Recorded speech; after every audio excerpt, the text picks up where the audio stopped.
ශ්‍රී Lanka Telecom සහ මොබිටෙල් සේවා එක්තැන්ව SLT Mobitel ලෙසින් අලුත් ගමනක SLT මොබිටෙල් එකම එක සබැඳියාව. කොරෝනා වෛරසය 99.9% දක්වා විනාශ කිරීමට උපකාරී වන Surf Excel Hygiene Boosters.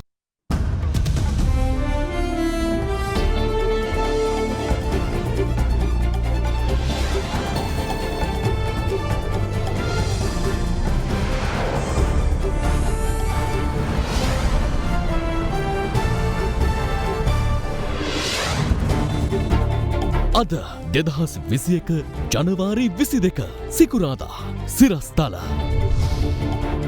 දිනක් තුළ මෙතෙක් වාර්තා වූ වැඩිම කොවිඩ් ආසාදිතයන් ගණන ඊයේ පස්සර ජාතික පාසලේ දරුදැරියන් 10කටත් කොවිඩ් දෙවැනි රැල්ලෙන් වෛද්‍යවරුන්ටත් බලපෑම් 100කට ආසන්න වෛද්‍යවරුන් පිරිසක් ආසාදිතයන් බවට පත් වෙලා තියෙනවා. බ්‍රිතාන්‍යයේ ඇස්ට්‍රාසෙනිකා කොවිඩ් එන්නතට මෙරට අනුමැතිය. එන්නතේ නීතිමය කිවිසුම අපැහැදිලි. අඩුපාඩු සකස් කර යලි එවන්නයි නීතිපති සෞඛ්‍ය බලධාරීන්ට කියා. නැගෙනහිර ජැටිය මගිනුත් ඉල්ලද්දී මම විරුද්ධ වුණා. මෛත්‍රී කියයි. මම බොහොම පැහැදිලිවම කිව්වා නැගෙනහිර පර්යාන්තය දෙන්න පුළුවන් කමක් නැහැ කියලා.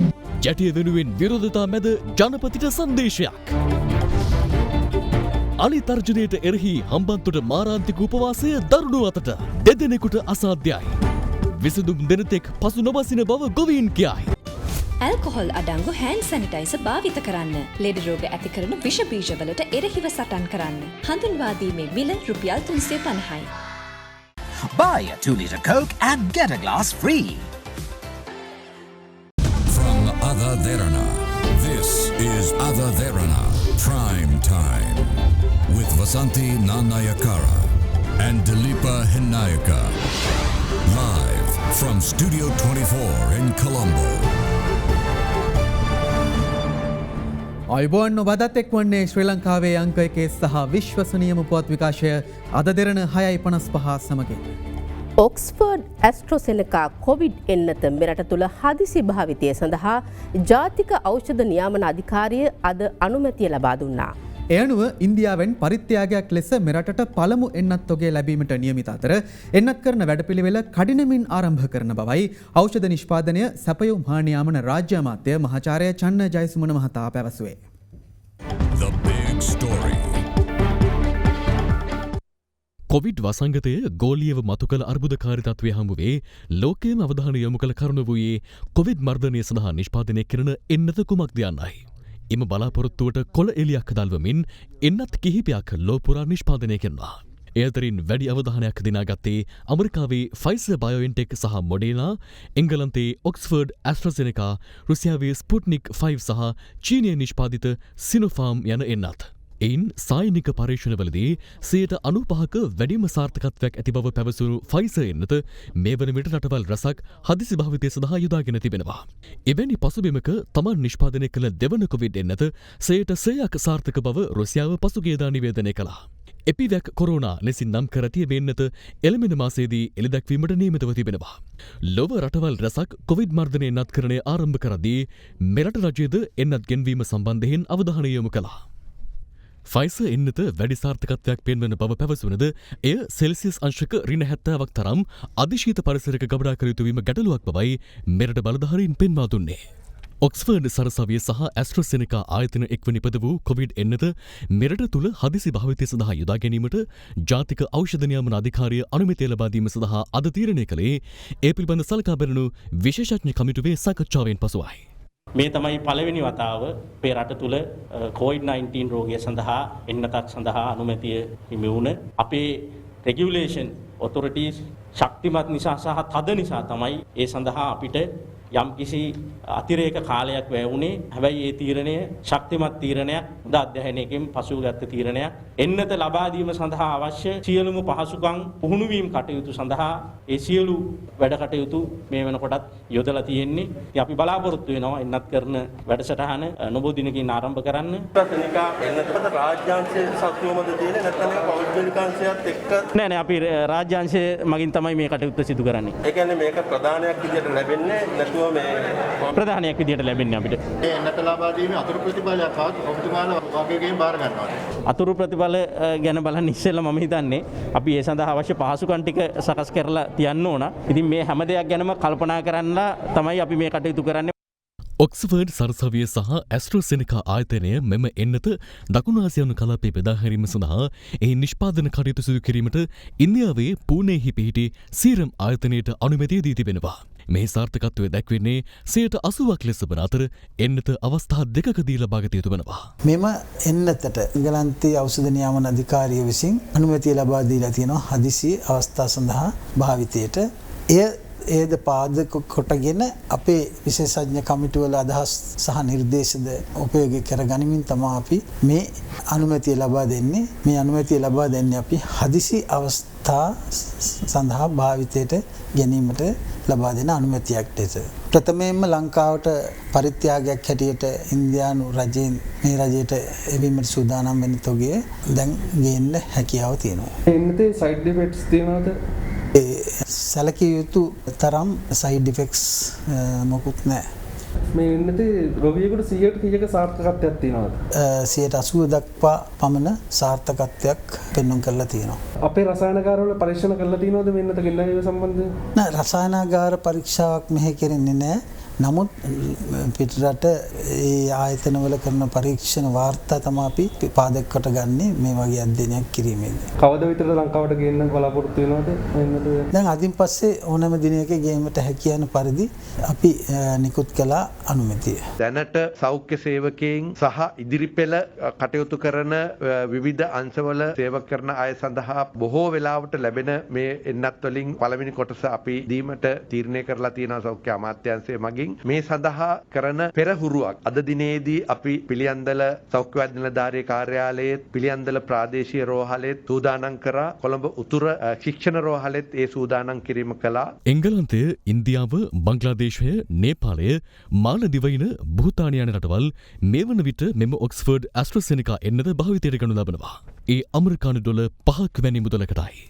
අනෙකුත් එන්නත් වලට සාපේක්ෂව වැයවන මුදල අඩුවීම එන්නත් කවඩාකරණයේදී පැවතිය යුතු තත්ත්වයන් වැනි කරුණු සැලකීමේදී මෙරටට වඩාත්ම උචිත එන්නත මේ බවයි විශේෂඥයන් පෙන්වා දෙන්නේ. මේ අතර ඉන්දියාවෙන් කොවිඩ් එන්නත් මෙරටට ගෙන්වීමට නීතිමය අනුමැතිය ලබා ගැනීම සඳහා අවශ්‍ය ලේඛන නීතිපති දෙපාර්තමේන්තුවේ යොමු කර ඇති බවයි සෞඛ්‍ය සේවා අධ්‍යක්ෂ ජනරාල්වරයා ඊයේ රාත්‍රී අද දිනට සඳහන් කළේ. කෙසේ වෙතත් කොවිඩ් එන්නත් මෙරටට ගෙන්වා ගැනීම සඳහා වන ගිවිසුමට අදාළව වැඩිදුර පැහැදිලි කිරීම තමන් වෙත යළි යොමු කරන්නයි නීතිපති දපුලදලි වේරා මහතා සෞඛ්‍ය සේවා අධ්‍යක්ෂ ජනරාල්වරයා වෙත දන්වා තිබෙනවා. බැංකු පොලිය අඩුම වෙලාවේ ලක්ෂ 5ක් ගෙවා වෙන් කරගන්න. Mulberry residence. දිනක් තුළ මෙරටින් හඳුනාගත් වැඩිම කොවිඩ් ආසාදිතයින් සංඛ්‍යාව ඉකුත් පැය 24 තුළ වාර්තා වුණා. එම ගණන 887ක්. ඒ අතර පස්සර ජාතික පාසලේ සිසුන් 10 දෙනෙකුටත් වෛරසය ආසාදනය වී ඇතැයි තහවුරු වී තිබෙනවා. එමෙන්ම අදත් ආසාදිතයින් 346 දෙනෙකු හඳුනාගත් බව යුද හමුදාපති ජෙනරාල් ශවේන්ද්‍ර සිල්වා මහතා ප්‍රකාශ කළා.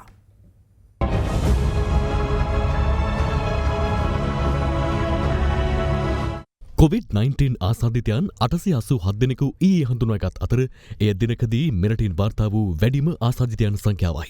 මීට පෙර වැඩිම ආසාදිතයන් වාර්තා වී තිබුණේ පසුගිය වසරේ දෙසැම්බර් මාස 2 වෙනිදා වන අතර එම සංඛ්‍යාව 878ක්. කොළඹ දිස්ත්‍රික්කයෙන් ආසාදිතයන් 337 දෙනෙකු ඊයේ හඳුනාගත් අතර කොළඹ මහනගර සභා බල ප්‍රදේශයේ වත්මන් කොවිඩ් තත්ත්වය පිළිබඳව ප්‍රධාන වෛද්‍ය නිලධාරීවරයා මෙලෙස පැහැදිලි කළා. පසුගිය වර්ෂයේ මාර්තු 11 වෙනිදා සිට මේ දක්වා කොළඹ නගරය තුළින් COVID-19 රෝගීන් 13427 දෙනෙකු සොයාගෙන තිබෙනවා. දැන් නොවැම්බර් මාසයේ 14 ගත්තොත් අපිට පේනවා රෝගීන් 532 දෙනෙක් අපිට එක දිනයක් තුල වාර්තා වුණා. ඒතකොට මේ රෝගීන්ගේ ප්‍රමාණය ක්‍රමිකව අඩු වෙමින් ඇවිල්ලා අපිට දිනකට රෝගීන් 75ක් වගේ ප්‍රමාණයක් වාර්තා වෙමින් තිබෙනවා. 4 වෙනි හරස් වීදිය 5 වෙනි හරස් වීදිය ප්‍රධාන වීදිය ආශ්‍රිතව අපිට මාසයකට පෙර සාමාන්‍ය 135ක් විතර පොසිටිව් වුණා. නමුත් ඊයේ දිනේ සහ පෙරේදා දිනේදී සිදු කරන ලද PCR පරීක්ෂණ 200කින් අපිට 9 දෙනෙක් පමණයි සොයා ගන්නට පුළුවන් වුණේ. ඒ කියන්නේ 35% ප්‍රතිශතය 4.5ක් දක්වා අඩු වෙලා තියෙනවා. මේ ඉතාමත්ම ප්‍රශස්ත තත්ත්වයක්. මට්ටක්කුලිය ප්‍රදේශයේ රොඩ්රිගෝ පෙදෙසේ පෙන්තකොස්ත දේවස්ථානයේ ආශ්‍රිතව අපිට එහි පියතුමන්ලා 9 දෙනෙක් පොසිටිව් බවට ඊයේ දිනේදී සොයා ගන්නු ලැබුවා. එමෙන්ම ඊයේ දිස්ත්‍රික්ක 25න්ම කොවිඩ් ආසාදිතයන් වාර්තා වීම විශේෂත්වයක්. ගම්පහින් 136ක්, කළුතරින් 71ක්, මාතලෙන් 51ක්, මහනුවරින් 49ක්, ගාල්ලෙන් 47ක්, කුරුණෑගලින් 33ක්, අම්පාරෙන් 29ක්, රත්නපුරින් 25ක්, පොළොන්නරුවෙන් 21ක්, මාතරින් 19ක් සහ සෙසු දිස්ත්‍රික්ක 14න් ආසාදිතයන් 55 දෙනෙකු හඳුනාගෙන තිබෙනවා. විදේශයන්ගේ සිට පැමිණි 14 දෙනෙකුද එම ආසාදිතයන් අතරට අයත්. ඊයේ ආසාදිතයන් සුලභව වාර්තා වූ සෞඛ්‍ය වෛද්‍ය නිලධාරී කොට්ටාශ අතරට කොටුව, ගල්කිස්ස, මරදාන, මට්ටක්කුලිය, වරකාමුර, පිළියන්දල, නිට්ටඹුව, නෙළුව, කුරුණෑගල, පුලස්තිපුර යන ප්‍රදේශ අයත්. වෙන්නපුව සීමා සහිත විවිධ සේවා සමුපකාර සමිතියේ සේවකයන් 39 දෙනෙකු කොවිඩ් ආසාදිතයින් ලෙස හඳුනාගත් බව වෙන්නපුව ප්‍රාදේශීය සෞඛ්‍ය වෛද්‍ය නිලධාරී වෛද්‍ය HKM සුසන්ත කුමාරසිංහ මහතා සඳහන් කළා. හඳුනාගත් ආසාදිතයන් ඊයේ රාත්‍රියේම ප්‍රතිකාර මධ්‍යස්ථාන වෙත යොමු කිරීමට පියවර ගැනුණා. කතරගම ප්‍රදේශයේ අවමංගල අවස්ථාවකට සහභාගී වූ 22 දෙනෙකුගේ PCR පරීක්ෂණ අතරින් කොවිඩ් ආසාදිතයන් 9 දෙනෙකු හඳුනාගෙන තිබෙනවා. කොවිඩ් ආසාදිතයෙකු බණ්ඩාරවිල සිට කතරගම ප්‍රදේශයේ එම අවමංගල අවස්ථාවට පැමිණ තිබූ අතර ඒ හේතුවෙන් සිදු කළ පරීක්ෂණ මගින් මෙම ආසාදිතයන් තහවුරු වුණා. මීට අමතරව කතරගම ලංගමඩිපෝවේ ගණකාධිකාරීවරයෙකුට සහ ඔහුගේ බිරිඳටත් වෛරසය වැළඳී ඇතැයි හඳුනා ගැනුණා. අද දෙනන වාර්තාකරු සඳහන් කළේ මේ හේතුවෙන් කතරගම නගරයේ පාසල් වෙත සිසුන් එවීමෙන් මව්පියන් වැළකී සිටි බවයි. පස්සර ජාතික පාසලේ 12 සහ 13 ශ්‍රේණිවල සිසුවියන් 10 දෙනෙකු කොවිඩ් ආසාදිතයන් ලෙස හඳුනාගෙන තිබෙනවා. එළඹින නිදහස් උත්සවයට සහභාගී වීමට සිටි සිසුන් සඳහා සිදු කළ PCR පරීක්ෂණයේදී සිසුන් 2 දෙනෙකු පළමු ආසාදිතයන් ලෙස හඳුනාගෙන වුණා. ඔවුන්ගේ ආශ්‍රිතයන් ලෙස හඳුනාගත් තවත් සිසුන් 80 දෙනෙකුගේ PCR පරීක්ෂණ අතරින් අනෙක් සිසුන් 8 දෙනා හඳුනාගත් බව ප්‍රදේශීය බාහිර සෞඛ්‍ය අංශය සඳහන් කළා. පෞද්ගලික සතියේ පාසල් ආරම්භ වුණත් පාසල් ගණනාවක දරුවෝ ආසාදිත බවට පත් වුණා. ඒ වගේම සමහර පාසල් වල අපි දන්නවා දෙමව්පියෝ ආසාදිත බවට පත් වෙලා තිබ්බා. 25 වෙනිදා බස්නාහිර පළාතේ සාමාන්‍ය පෙළ ළමයින්ට කැඳවලා තිබුණා. මේක බරපතල ප්‍රශ්නයක් ඇට අපි දකින්නේ. 73 වෙනි ජාතික නිදහස් දිනය වෙනුවෙන් පාසල් 152ක ළමයි 300ක් දින 15ක් නේවාසිකව රඳවගෙන ශිෂ්‍යබඩ බලකායේ ළමයින් පෙළපාලිය සඳහා පෙරහුරුවක් පුහුණු කිරීමට ආරක්ෂක අමාත්‍යාංශ ලේකම්වරයා අධ්‍යාපන ලේකම්ගෙන් විමසීමක් කරලා තියෙනවා. කොළඹ පාසල් දෙක මේ ළමයි මුලින් රඳවලා ඊට පස්සේ තමයි රන්දෙනිගල කඳවුරට ගෙනියන්න සැලසුම් කරලා තියෙන්නේ. එතකොට මේ එක පාසලක ළමයි නෙමෙයි පාසල් ගණනාවක ළමයි මේක ඇඳවලා තියෙන්නේ. මේ සම්බන්ධ විශේෂ අවධානයක් යොමු කරන්න මේ ළමයි ආසාදිත වුණොත් බරපතල ප්‍රශ්නයක් වෙන නිසා.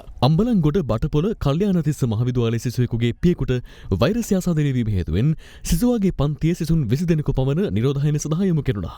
එමෙන්ම බලපිටිය ආන්දාදොල ශ්‍රීපති මහවිද්‍යාලයේ 11 වන ශ්‍රේණියේ සිසුවෙකුට වෛරස් ආසාදනය වී ඇතැයි තහවුරු වීමත් සමග පන්තියේ අනෙක් සිසුන් ස්වයං නිරෝධායන සඳහා යොමු කෙරුණා.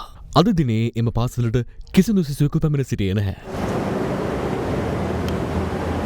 පාසල සම්පූර්ණයෙන්ම විසුබීජහරණය කර ඇති නිසා සඳහා සිට සියලුම ළමයින් පාසලට පැමිණෙන ලෙස අපි ආරාධනා කරනවා. අනුරාධපුර තිසාවැව නීරාවිය ප්‍රදේශයේ පාසල් කිහිපයක් අද වසාදමා තිබූ අයුරුයි මේ. ප්‍රදේශයේ කොවිඩ් අවදානම සැලකිල්ලට ගනිමින් එම පාසල්වල බලධාරීන් මෙම පියවර ගෙන තිබුණා.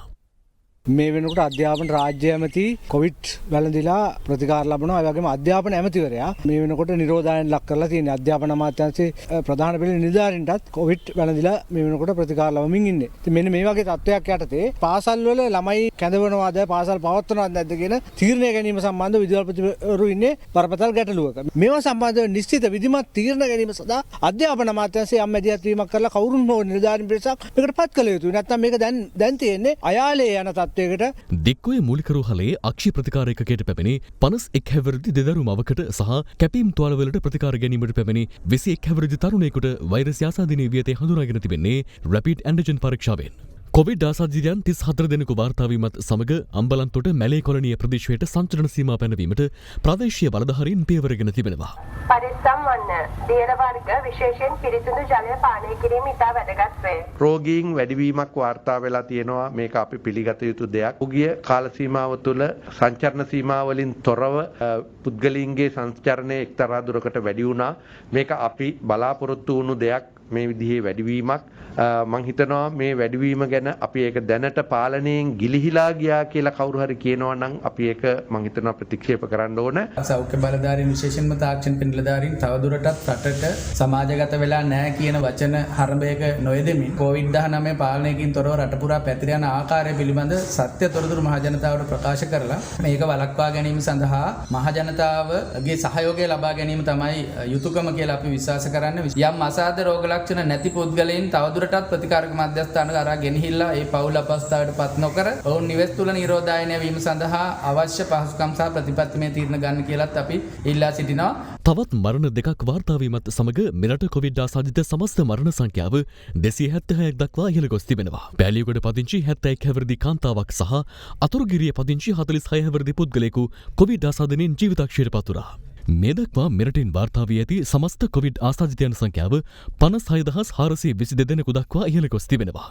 ඉන් ආසාදිතයින් 48617 දෙනෙකු සුවය ලබා ඇති අතර ආසාදිතයන් 7529 දෙනෙකු තවදුරටත් ප්‍රතිකාර ලබනවා. දෛනිකව රෝගීන් වැඩි වෙනවා කියන්නේ අනිවාර්යයෙන්ම අපිට ඉදිරි සති දෙක කාලය තුල දෛනිකව වාර්තා වෙන වැඩිම මරණ ගාන ගැනත් අපිට කතා කරන්න වෙනවම තමයි. ඊවෙන පණිවිඩය තමයි අපේ පොසිටිව් රේට් එක දැන් 5.5 පැනලා තියෙන්නේ. දැන් මාසයකට කලින් 3% මට්ටමේ තිබුණේ. අපි අවදානම් කඩේම පැනලා ඉවරයි. දවස ගානේ රෝගීන් වාර්තා වෙනවා මූලාශ්‍රයක් සොයාගත නොහැකි. බිම් මට්ටමේ යථාර්ථය තමයි සමාජ ව්‍යාප්තිය. ප්‍රායෝගික යථාර්ථය තමයි සමාජ ව්‍යාප්තිය. ඒ නිසා ඊටාම පැහැදිලිව වෛද්‍යවරුන් ඇතුළු හෙදකාර මණ්ඩලය ඇතුළු කනිෂ්ඨ කාර්ය මණ්ඩලය ඇතුළු මේ සියලු දෙනා අද වෙනකොට ආසාදිත වෙමින් තියෙනවා. දෙවෙනි රැල්ල තුල විතරක් 100කට ආසන්න වෛද්‍යවරුන් පිරිසක් ආසාදිතයන් බවට පත් වෙලා තියෙනවා. මේ මොහොතේදී විතරක් වෛද්‍යවරුන් 40කට ආසන්න ප්‍රමාණයක් ප්‍රතිකාර මධ්‍යස්ථානවල ප්‍රතිකාර ලබනවා. රෝගීන් එනකොට අසාමාන්‍ය ඉහළ ප්‍රමාණ වලින් ලබන මාසෙ මැද වෙනකොට කවුද එයාට ප්‍රතිකාර කරන්නේ?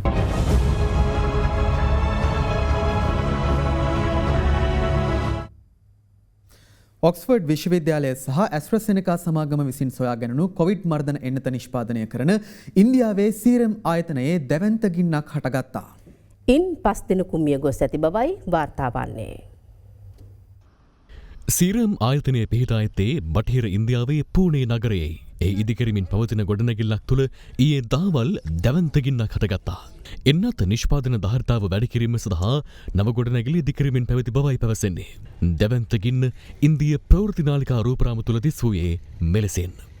මෙම ගින්න හටගෙන තිබුණේ සීරම් ආයතනය විසින් බ්‍රිතාන්‍යයේ ඔක්ස්ෆර්ඩ් විශ්වවිද්‍යාලය සහ ඇස්ට්‍රසෙනෙකා සමාගමේ කොවිෂීල්ඩ් එන්නතේ මාත්‍රා මිලියන ගණනක් නිෂ්පාදනය කරමින් සිටින අතරතුරයි. නමුත් එන්නත නිෂ්පාදන ක්‍රියාවලියට ගින්නෙන් බලපෑමක් නැති බවයි එම ආයතනය පවසන්නේ. අනතුරින් 5 දෙනෙකු මිය ගොස් ඇති අතර ඔවුන් සියලු දෙනා ඉදිකිරීම හා සම්බන්ධ වූ සේවකයින්. මේ අතර ෆයිසර් එන්නතට අනුමැතිය ලබා නොදෙන ලෙස චීන සෞඛ්‍ය විශේෂඥයින් ඔස්ට්‍රේලියාවට උපදෙස් ලබා දී තිබෙනවා. ඒ නෝර්වේ රාජ්‍ය තුළ මේ එන්නත ලබා දුන් වැඩිහිටියන් 23 දෙනෙකු මේ යාම හේතුවෙන් ඇමරිකාවේ නවතම දෛනික කොවිඩ් මරණ ගණන 4363ක් ලෙස වාර්තා වුණා. ඒ සමග එරට සමස්ත මරණ සංඛ්‍යාව 4,20,000 පසු කර ගියා. එය දෙවන ලෝක යුද්ධය අතරතුරදී සිදු වූ මුළු ඇමරිකානු හමුදා මරණ සංඛ්‍යාවද ඉක්මවා යාමක්. ඒ අතර ජර්මනියේ මයිසන් නගරයේ කොවිඩ් මලසිරුරු ගොඩගැසී තිබෙන ආකාරය විදෙස් මාධ්‍ය මෙලෙස වාර්තා කළා. ගෝලීය කොවිඩ් ආසාදිතයින් ගණන මේ වන විට 9 කෝටි 80 ලක්ෂයක් ඉක්මවා තිබෙනවා.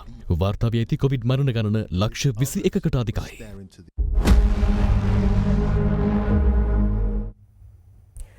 තම පාලන කාලය තුළද විදෙස් සමාගම් කොළඹ වරායේ නැගෙනහිර පර්යන්තයේ ඉල්ලා සිටියද ඊට එකඟ නොවූ බව හිටපු ජනාධිපති මෛත්‍රීපාල සිරිසේන මහතා පවසනවා. ඔහු මේ බව කියා සිටියේ කළුතර ප්‍රදේශයේ පැවති උත්සවයකින් අනතුරුව මාධ්‍ය වෙත අදහස් දක්වමින්. මේ අතර නැගෙනහිර පර්යන්තය සම්බන්ධයෙන් සකස් කෙරුණු යෝජනාවලියක් එම පර්යන්තයේ සුරැකීමේ ජාතික ව්‍යාපාරය විසින් අමාත්‍ය මණ්ඩල අනු කමිටුව වෙත අද බාර දෙනු ලැබුවා. කොළඹ වරායේ නැගෙනහිර පර්යන්තය ආයෝජකයෙකුට පැවරීමට විරෝධය පළ කරමින් අද කොළඹ වරායේ නැගෙනහිර ජටය සුරකීමේ ජාතික ව්‍යාපාරය කොළඹ වරාය ඉදිරිපිට විරෝධතාවයක නිරත වුණා. එම ජාතික ව්‍යාපාරයට සම්බන්ධ වරාය වෘත්තීය සමිතිය ඇතුළු සංවිධාන 23ක් විරෝධයට එක්ව සිටියා.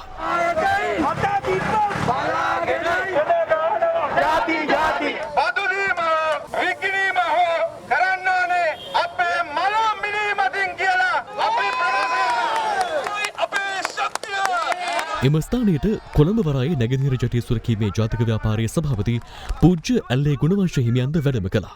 දේශීය හෝ විදේශීය ආයතනයක මැදිහත්වීමකින් තොරව වරාය අධිකාරියේ යටතේම නැගෙනහිර පර්යන්තය සංවර්ධනය කිරීම සිදු කරන්නයි ඉල්ලමින් සකස් කළ යෝජනාවලියක් වෘත්තීය සමිති නායකයන් පූජ්‍ය ඇල්ලේ ගුණවංශ හිමියන් වෙත එහිදී පිළිගැන්වුවා.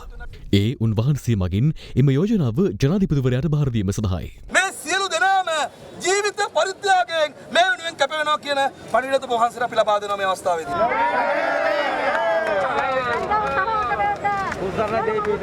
මම අදම ගරු ජනාධිපතිතුමාට කතා කරලා මේ පිළිබඳව දැනුවත් කරලා එතුමා මුණ ගැසීම සඳහා කටයුතු සූදානම් කරනවා. මේ ජාතියේ හදවතේ අපි ඉල්ලන ඉල්ලීම් ටික ඒ ආකාරයටම ලබා දේවි කියලා අපි විශ්වාස කරනවා.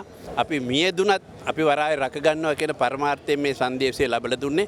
අනතුරුව එම වෘත්තීය සමිති නායකින් එම යෝජනාවලිය නැගෙනහිර පර්යන්තය පිළිබඳ සොයා බැලීම සඳහා පත් කළ අමාත්‍ය මණ්ඩල අනුකමිටුවේ සභාපති වරාය හා නාවික කටයුතු අමාත්‍යාංශයේ ලේකම්වරයා වෙත බාර දුන්නා. එම අමාත්‍යාංශයේදී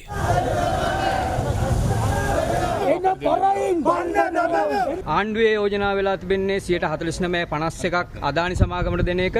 රටේ යෝජනා වෙලා තිබෙන්නේ 100%ක් නැගෙනහිර පර්යන්තයේ ශ්‍රී ලංකා වරාය අධිකාරිය යටතේ ක්‍රියාත්මක කරන එක. අපිට විශ්වාසයි අපිට දිනන්න පුළුවන් කියලා. මොකද රටම අද එක පැත්තේ. ඒ වෘත්තීය සමිතිය ඉදිරිපත් කරන කාරණාවල හොඳ දේවල් තියෙනවා. ඒ කාරණේ ගැන අපිට බොහොම පැහැදිලිව හිතලා බලන්න පුළුවන්. ඒ නිසා අපේ වෘත්තීය සමිතිවලටත් අපි කියනවා ජනතා විමුක්ති පෙරමුණේ මේ රටේ රාජ්‍ය ආයතන වහන ඒ වෘත්තීය සමිති එක්ක ඒකාබද්ධ වෙන්න එපා කියලා අපි බොහොම පැහැදිලිව කියනවා. මේ අතර මහා සංඝරත්නය ඇතුළු පාර්ශව කිහිපයක් අදත් මේ සම්බන්ධයෙන් අදහස් පළ කළා. මම ජනාධිපති ධූරය දරන කාලෙත් මේ වරාය ඉල්ලුවා. නමුත් මම බොහොම පැහැදිලිවම කිව්වා නැගෙනහිර පර්යන්තය දෙන්න පුළුවන් කමක් නැහැ කියලා. ඒ වගේ මම ජනාධිපති ධූරය දරන කාලේ වරායට ගිහිල්ලා මම ජනාධිපතිවරයා විදියට ප්‍රතිඥාවක් දුන්නා. මම කොහෙත්ම නැගෙනහිර පර්යන්තය විදේශ රටකට දෙන්න මම ඉඩ තියන්නේ නැහැ කියලා. ශ්‍රී ලංකා නිදහස් පක්ෂයත් ඒ ප්‍රතිපත්තියේ තමයි ඉන්නේ. රට බේරගන්න කියලා ආපු නායකයාගෙන් ජනතාවට සිද්ධලා තියෙනවා අද වරාය බේරගන්න. ඉන්දිය රජය අනවශ්‍ය බලපෑම් කරමින් මේ වරාය ඔවුන් අතට නතු කරගන්නට උත්සාහ කළොත් අපි ලංකාවේ පුරවැසියන් හැටියට ඉන්දියානු නිෂ්පාදන එම වර්ජනය කරමින් ඉන්දියාවට යම් පාඩමක් ලබා දෙන්න. මේ රටේ මහා සංඝරත්නය ඇතුළු අතිමහත් බහුතර ජනතාවක් ජනාධිපතිවරණයේදීත් මහමැතිවරණයේදීත් 3/2 බලයක් සහිත පාර්ලිමේන්තුවකුත් හදලා දුන්නේ රටට ඒ ජනවරමට අනුකූලව රට පාලනය කරනවා දකින්න. ඒ ජනවරමට අනුකූලව මේ රාජ්‍ය පාලනය කිරීම රජයේ වගකීමක්. කොළඹ වරායට ඉන්දියාවට දෙන්නේ නැහැ කියන එක ජනාධිපතිතුමා ඉතාමත්ම පැහැදිලිව කියලා තියෙනවා. 149 කතාව මේ වන විට මතයක් පමණයි. එම අදහසක් තිබෙනවා. වරාය නැගෙනහිර ජඩිය 149 විකුණන්න නැත්නම් දෑවැද්දට දෙනවත් දන්නේ. ඉතින් අපිට තියෙනවා ඇත්තම කතාව ගත්තොත් දැන් නවීන පන්නේ රට බේරා ගැනීමේ අරගලයක්. හම්බන්තොට වන අලි කළමනාකරන රක්ෂිතය කඩිනමින් ගැසට් කරන්නයි ඉල්ලා මාරාන්තික උපවාසයේ නිරත ගොවි මහතුන් දෙදෙනෙකු අද රෝහල්ගත කෙරුණා. කෙසේ වෙතත් ඉල්ලීම ඉටු කෙරෙන තෙක් තමන් පසු නොබසින බවයි සත්‍යග්‍රහයේ සහ මාරාන්තික උපවාසයේ නිරත පිරිස පවසන්නේ. හම්බන්තොට වන අලි කළමනා කරන රක්ෂිතය කඩිනමින් ගැසට් කරන්න ඉල්ලා සූරය වැව වල්සපු කළදී ඇරඹුණු සත්‍යග්‍රහය අද 5 වැනි දිනටත් ක්‍රියාත්මකයි. එය අතුරින් පසුගිය 20 වෙනිදා සිට මාරාන්තික උපවාසයක නිරත වන ගොවි මහතුන් තිදෙනාගෙන් දෙදෙනෙකු අද අසාධ්‍ය තත්ත්වයට පත් වුණා. ඒ තෙදිනක් තිස්සේ නිරාහාරව සිටීම හේතුවෙන් කඩිනමින් ප්‍රතිකාර ලබා දීම සඳහා ඔවුන් රෝහලගත කිරීමට ප්‍රදේශවාසීන් උත්සාහ කළද එම ගොවි මහතුන් එය ප්‍රතික්ෂේප කළා.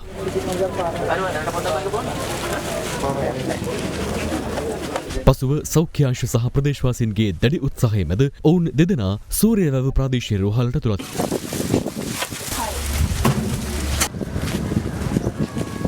මේ අතර සත්‍යග්‍රහයේ නිරතව සිටි තවත් එක් අයෙකුද අද මාරාන්තික උපවාසයට එක් වුණා.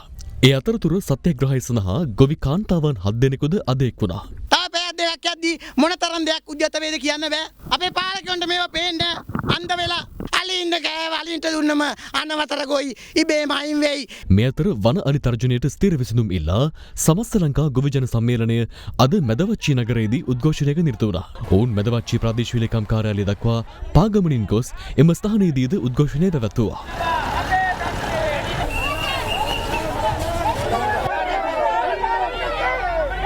එහිදී විරෝධතාකරුවන් හමු වූ සහකාර ප්‍රාදේශීය ලේකම්වරයා ඔවුන්ගේ ඉල්ලීම් ඇතුළත් ලිපිය බාරගත්තා.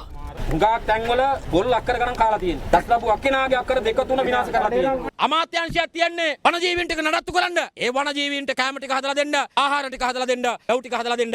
අද අමාත්‍යාංශය තුල ඉන්න ඇමතිවරු ඒක කරන්නේ නැතුව ගොවි ජනතාවගේ ගොවිතැන් ටික කාපල්ලා කියලා අලි ටික මුදා හැරලා තියෙනවා. අලි වැටක් ගහන්න ලක්ෂ 300ක් වෙන් කරන්නේ නැහැ. ලක්ෂ වලින් 8000ක් වෙන් කරලා වෙරලා අගමැතිවරයා මැණික් කුළුණු ගහනවා. ලැජ්ජයි අගමැතිතුමෝ. පහුගිය කාලේ චන්ද්‍රසේන ඇමතිවරයා ධම්ම මහලුවකට සිවිල් ආරක්ෂක නිලධාරීන් බංකර් වලට දාලා තියෙනවා. අලියෙක් කෙනෙකුට කෝල් එකක් දීලා අහන්න ඕනේ ඇමතිතුමා අලියෝ එනවා පිටි තියන්නද කියලා වෙලා. ඕඩරේ දීලා නැහැ අලි ටික පන්නන්න. අවම පුස්වැඩිල්ලක්වත් තියන්න ඕඩරයක් දීලා නැහැ. බොරුවක් කරුවේ චන්ද්‍රසේන ඇමතිවරයා.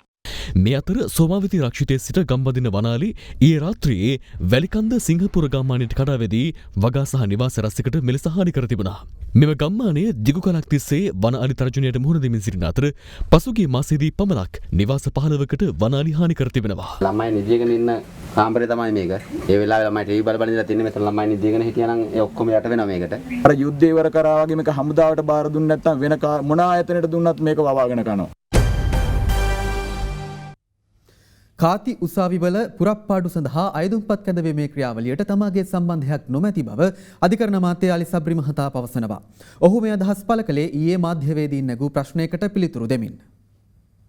කාති උසාවි මගින් තමන්ට දැඩි අසාධාරණකම් සිදුවන බැවින් එම උසාවි අහෝසි කරන්නයි ඉල්ලා මුස්ලිම් කාන්තාවන් රැසක් සිය හඬ අවදි කරමින් සිටින්නේ බොහෝ කාලයක සිටයි. අගතියට පත් වූ තවත් කාන්තාවක් අද දෙරණ වෙත අදහස් පළ කළේ මෙලෙසින්. මට සිද්ධ වෙන්න ඕන සියලුම අසාධාරණකම් සිද්ධ කරලා තියෙනවා කාති උසාවියෙන්. ලිඛිතව ඩොකියුමන්ට්ස් තියෙනවා. කාති උසාවියෙන් කවදාකවත් කිසිම කාන්තාවකට සාධාරණ ඉෂ්ට වෙන්නේ නැහැ. දැන් අවුරුදු දෙකක් තිස්සේ ජනමාධ්‍ය හරහා අපි දැනුවත් කරනවා කාති උසාවියෙන් මේ වගේ අසාධාරණකම් වෙනවා. මේ කාති උසාවිය එපා කියලා. නමුත් අද වෙනතුරු උලමවරයෙක්වත් ආතිවරයෙක්වත් මෞලවි කෙනෙක්වත් ඉදිරිපත් උනේ නැහැ මේ ප්‍රශ්නේ කතා කරන්න.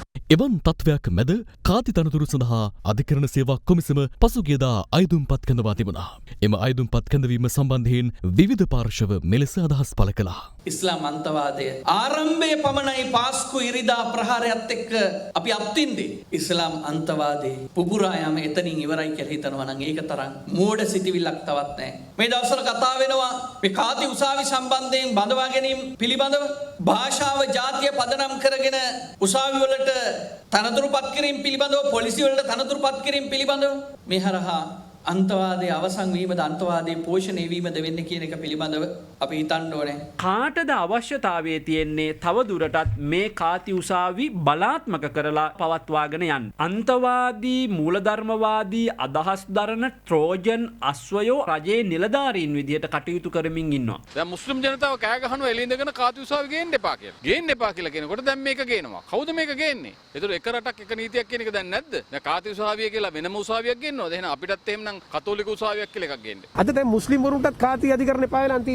කවුද වැඩිපුරම කාති වලට විරුද්ධව කතා කරන්නේ? මුස්ලිම් කාන්තාව. එක නීතියක් එක රටක් කියන තැනට අපි යනවා නම් කාතිවරු පත් කරන්න ඕනේ නැහැ. කාතිවරු පත් කරනවා කියන්නේ එක රටක් එක නීතියක් කියන සංකල්පෙන් අපි ඔබට යනවා කියන එක. මේ රජය බලයට එනකොට කිව්වා කාති උසාවි ඉවත් කරනවා එක රටක් එක නීතියක් ක්‍රියාත්මක කරනවා කියලා. අපි අහනවා ඇයි මේ රජයට බැරි එක රටක් එක නීතියක් ක්‍රියාත්මක කරන්න? කාගේ බලපෑමටද කාති උසාවි ක්‍රියාත්මක කරන්නේ? කාති උසාවි සම්බන්ධයෙන් අපේ සම්බන්ධයක් නැහැ. ඒක අධිකරණ සේවා කොමිෂන් සභාව. අධිකරණ සේවා කොමිෂන් සභාව කියන්නේ සම්පූර්ණයෙන්ම ස්වාධීන ආයතනයක්. ගරු අග්‍රවිනිශ්චකාරතුමා යටතේ තියෙන එකක්. ඒකේ තියෙන පුරප්පාඩු පිරවීමක් තමයි කරලා තියෙන්නේ. හැම දෙයකම අපේ නම් සම්බන්ධ කරගන්න හදනවා. මේක මගේ සම්බන්ධයක් නැහැ.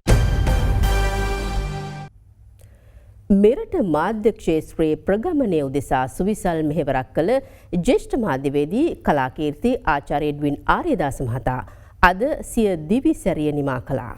මේ වන විට ඒ මහතා 1922දී උපතලද එඩ්වින් ආර්යදාසයන් ජ්‍යෙෂ්ඨ මාධ්‍යවේදියෙකු, මාධ්‍ය උපදේශකයෙකු, පුවත්පත් කලාවේදියෙකු සහ පරිවර්තකයෙකු ලෙස රටට විසල් මෙහෙවරක් ඉටු කළා. ඇවිදින පුස්තකාලය ලෙසින් විරුදාවලි ලැබූ එඩ්වින් ආර්යදාසයන් විසින් එදා මෙදා තුර විවිධ ක්ෂේත්‍ර අලලා සම්පාදිත ලිපිලේඛන සංඛ්‍යාව 17,000කට අධිකයි. මෙරට උසස් අධ්‍යාපනය සඳහා ජනසන්නිවේදනය අධ්‍යයනය හඳුන්වා දීමට මුල් වෙමින් කැලණිය සරසවියේ ජනසන්නිවේදන විෂය නිර්දේශය සකස් කළේද ඒ මහතායි. ඉටු කළ සේවාව වෙනුවෙන් ආර්යදාසයන් දෙස් විදෙස් සම්මාන 300කට වැඩි සංඛ්‍යාවකින්ද පිදුම් ලැබුවා. ආර්යදාස මහතාගේ දේහය පිළිබඳ අවසන් කටයුතු පසුව දැනුම් දෙන බවයි පවුලේ සමාජිකයන් පවසන්නේ. සංගීත භාණ්ඩ නොමැතිව සංගීතය හැදෑරීමට උත්සාහ ගන්නා දුෂ්කර පාසලක දරුවන් පිරිසක් පිළිබඳ අද දෙරණ පසුගියදා තොරතුරු වාර්තා කළා. දරුවන්ගේ අධ්‍යාපනික අවශ්‍යතා පිළිබඳ සෑම විටම සංවේදීව කටයුතු කරන මනුසත් දෙරණ ඊයේ එම පාසලට ගියේ ඔවුන්ට අවශ්‍යව තිබූ සියලු සංගීත භාණ්ඩද රැගෙනයි.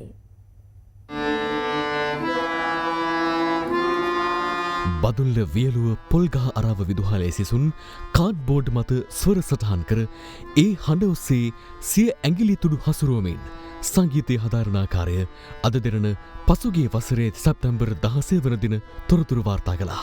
අපිට සර්පිනා ගන්න විදියක් නැහැ. ඒ හින්දා අපි මේ වගේ හදාගෙන පුරුදු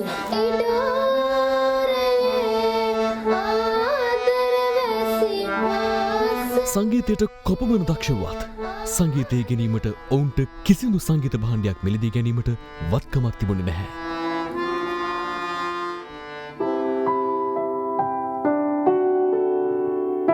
එවන් පසුබිමක දරුවන්ගේ අධ්‍යාපනික අවශ්‍යතා පිළිබඳව සෑම විටම සංවේදීව කටයුතු කරන මනුසත් දෙරණ ඊයේ එම පාසලට ගියේ ඔවුන් ඉල්ලා සිටි සියලු සංගීත භාණ්ඩද රැගෙනයි.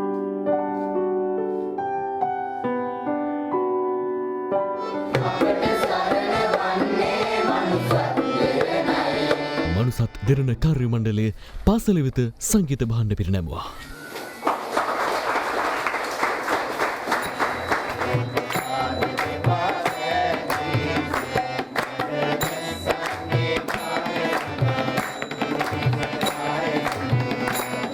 ඉතාම ස්තුතියි කියන්න වචන නැහැ. සියලුම දරුදරියන් ගොඩක් සතුටු වෙයි. මම හිතන්නේ අපේ සභාපතිතුමාගේ ඇහැ ගැහිලා තිබුණේ මේ ඉන්ස්ට්‍රුමන්ට් මොනවත් නෙවෙයි. ළමයා කිව්ව කවිය සහ එයාගේ තිබ්බ ගායනයේ දක්ෂතාවය.